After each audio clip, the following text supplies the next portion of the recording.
So earlier today, the judge in the Oscar Pistorius case issued her initial finding about the case, and today I want to tell you why that finding is a giant step back, yes, pun intended, for amputees. Before we get into that, 3 things you should know. Number 1, I'm an amputee. I'm missing my left leg from the hip. Number 2, I'm sick. That's why my voice sounds so terrible. And number 3, in 2002, I made a video in which I called Oscar Pistorius my hero. Now, as you're probably aware, Oscar Pistorius admits to the fact that he shot his girlfriend through the bathroom door. He claimed in his defense that he woke up, he heard sounds in the bathroom, he assumed that it was someone trying to break into his home, and so he got his gun, and feeling vulnerable because he was not wearing his 2 prosthetic legs, he walked over on his stumps to the bathroom and fired through 4 times, killing his girlfriend. Now, there's a lot of problems with this story. First of all, forensics found that the shots were fired at a downward angle rather than an upward angle, indicating that he was, in fact, probably wearing his legs, not on his stumps as he claimed in his testimony. But more importantly, his girlfriend and he slept in the same bed.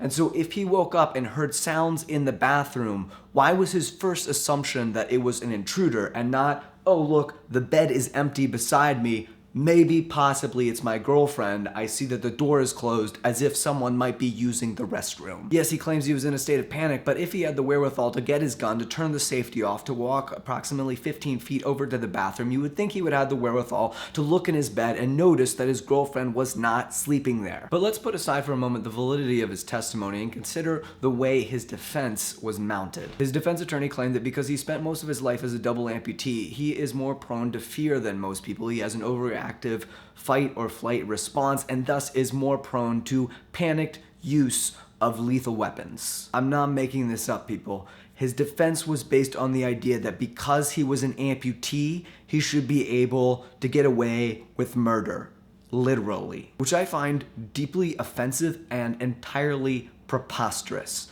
I'm an amputee. Yeah, it's annoying. Sure, maybe I have more fears. Maybe I have an overactive fight or flight response. But does that make me more likely to commit murder? Obviously not, and I cannot believe that Oscar Pistorius would make such a claim. Look, the dude is the world's most famous amputee by far. The trial is one of the most sensational and well-known going on in recent memory. And the fact that on the world stage he would make such a claim is, in my opinion, a huge step back for perception of people with disabilities and amputees. Look, when I walk down the street with one leg and crutches, every single day people stare at me because I look so different. The last thing I need is for people also to be staring at me because they're thinking, oh geez, he's an amputee, thus he is more likely to pull out a gun, shoot me, and be able to get away with it. So while I'm glad that the judge in her ruling said that this particular argument was invalid, I'm disappointed that she acquitted him of first-degree murder. Now, it's still possible that he could be found guilty of manslaughter. We'll find that out in her ruling tomorrow. But at this point, I can confidently say, Oscar Pistorius, I retract my previous statement.